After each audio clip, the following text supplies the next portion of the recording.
आयुष्मान भव, सौभाग्यवती भव,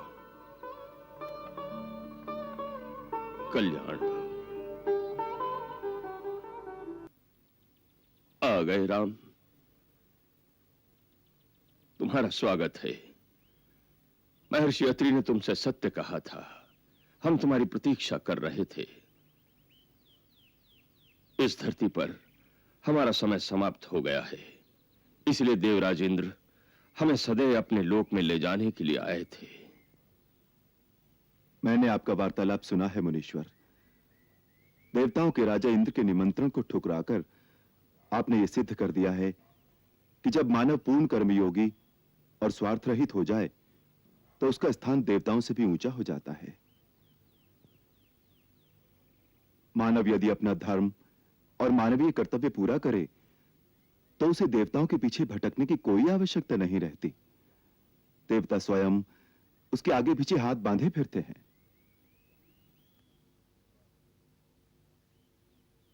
स्वार्थ से मुक्त कौन है राघवेंद्र?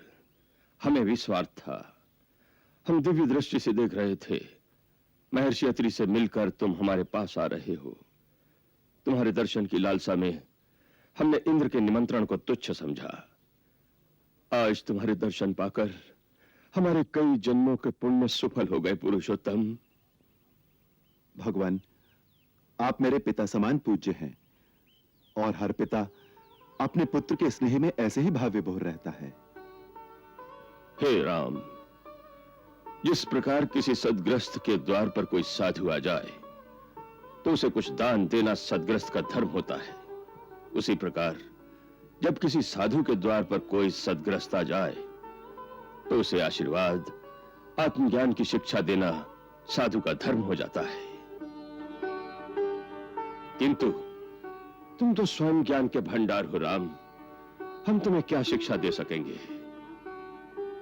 अपने तपोबल से हमने कुछ दिव्य लोगों की सिद्धियां अर्जित की है। आज देह त्याग से पूर्ण अपने वो सारे लोक हम तुम्हें प्रदान कर देना चाहते हैं। इन्हें स्वीकार करो राम। महामुनि, मैं आपके इस अनुग्रह का सदैव ऋणी रहूंगा, परंतु मेरे लिए आपके दिए हुए इन दिव्य लोकों को ग्रहण करना उचित नहीं होगा। ऐसा क्यों कह रहे हो राम? क्योंकि मैं समझता हूं कि जो लोग किसी साधु महात्मा के पास उनके तपोबल से कमाई हुई शक्ति के सहारे अपने दुख मिटाने या महात्मा के पास सुख और संपत्ति मांगने जाते हैं, वो उस लज्जाहीन चोर की भांति होते हैं जो दूसरे की कमाई पर आंख रखता है। यदि स्वाभिमानी पुरुष है तो उसे अपने परिश्रम से कमाई करनी चाहिए। मुझे केवल यही आशीर्वाद दीजिए कि आपकी भांति मैं भी अपने ही कर्मों के बल पर वो शक्ति, वो ज्ञान, वो निस्वार्थ भाव प्राप्त करूं जो मानव को देवताओं से भी ऊंचा उठाता है। मुझे अपने ही कर्मों के बल पर वो सब कुछ प्राप्त करने दीजिए।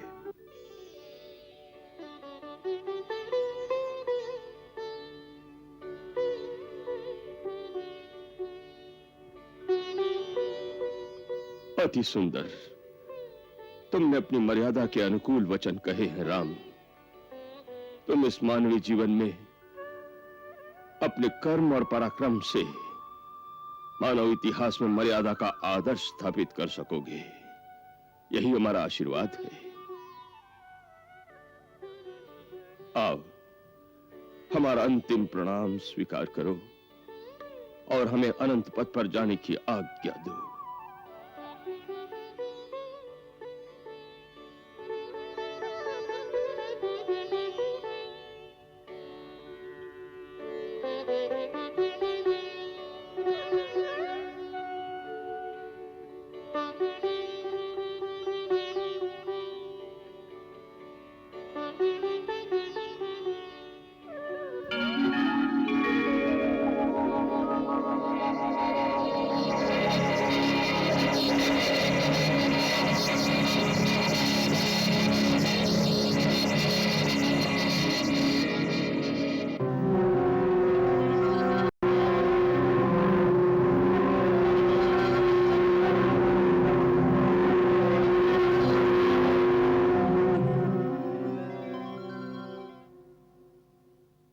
क्या हुआ भैया? मुनिवर शरभंग अपनी योग अग्नि में अपने पार्थिव शरीर और उसके समस्त संस्कारों को भस्म करके एक अविनाशी पद की ओर चले गए हैं।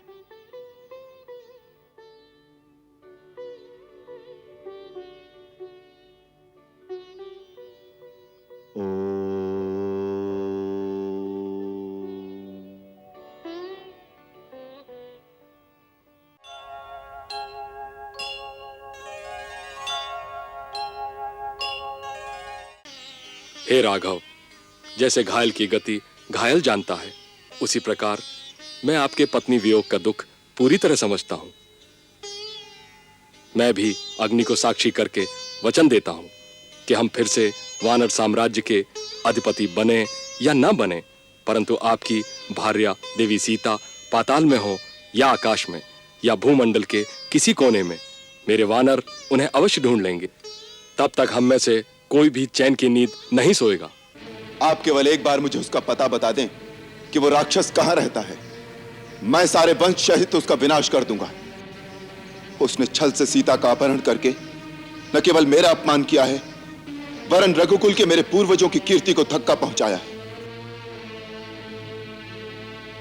आप उसका पता जानते हो तो मुझे एक बार उसका पता बता दो, बाकी का कार्य मैं स्वयं कर लूंगा।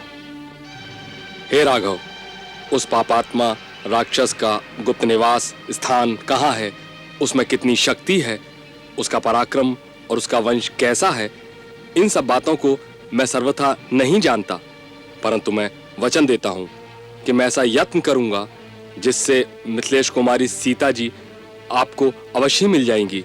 और ऐसा मेरा अनुमान है कि मैंने देवी सीता को उस राक्षस के साथ देखा है। देखा है? आपने सीता को देखा है? कहां? कैसे? एक दिन हम पांचों पर्वत शिखर पर बैठे हुए थे तो हमने क्रूर राक्षस को अपने विमान में एक स्त्री के साथ दक्षिण की ओर जाते हुए देखा। वह देवी जोर जोर से सहायता के लिए पुकार रही थी और हमें बैठे देखकर उसने कपड़े की एक पोटली में बांधकर कुछ फेंका। कोई बचाओ! कोई बचाओ!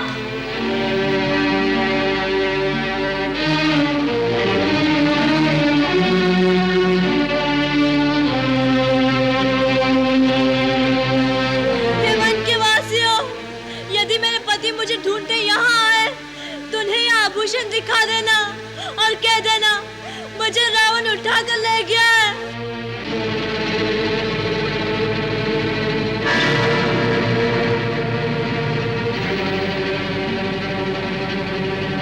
हमने उस पोटली को खोल कर देखा तो उसमें कुछ आभूषण थे। मैं वो आभूषण अभी मंगवाता हूं, आप पहचान लीजिए। हनुमान, वो पोटली ले आओ। जी महाराज।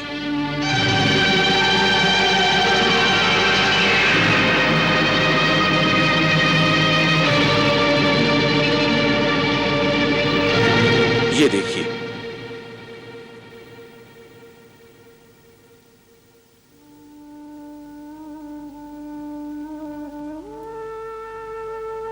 ये आभूषण सीता देवी के न हो?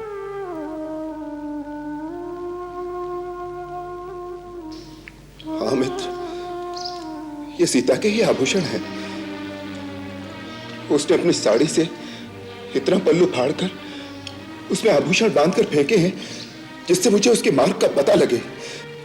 लक्ष्मण, देखो, ये सीता के बाजूबंद, ये उसके कर्णफूल। भैया, भैया, ये सीता के ही है ना? भैया, न हम जानामी केयुरे, न हम जानामी कुंडले, न बुरे तो भी जानामी नित्य पादामी वंदनात्। भैया, मैंने तो भाभी के मुख पर कभी दृष्टि डाली ही नहीं, इसलिए उनके कुंडलों और बाजूबंद को मैं नहीं पहचानता।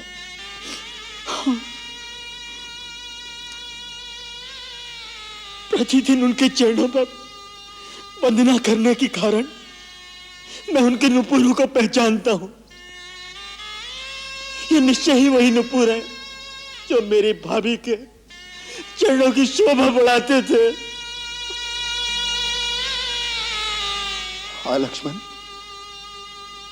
जब प्रातःकाल वो पुष्प वाटिका में पुष्प चुनने जाती थी तो इनकी मधुर ध्वनि से सारा वन सचेत हो जाता था।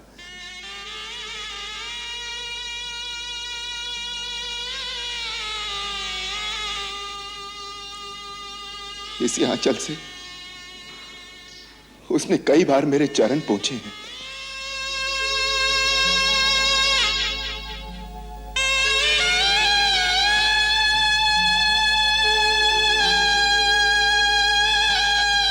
वो मेरा पसीना सुखाती थी।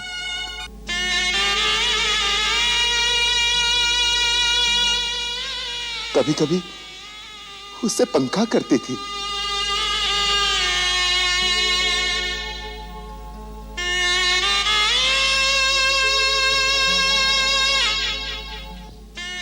प्रातःकाल जब मैं पूजा से उठता था तो इसे चरण पावड़ों की भांति बिछाकर वो मेरी चरण रच लेती थी।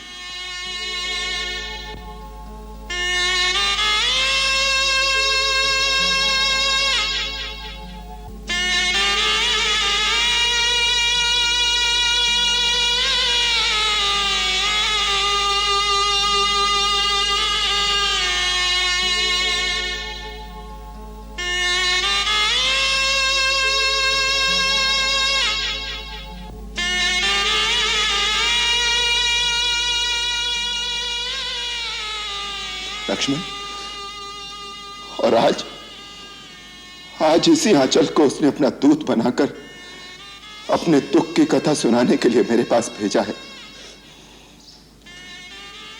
सीते, सीते, मुझे तुम्हारा संदेश मिल गया है। मैं तुम्हें मुक्त करने अवश्य आऊंगा। तू जहां कहीं भी हो, चिंता न करना। तुम्हारा राम तुम्हारी सहायता के लिए अवश्य आएगा सीते।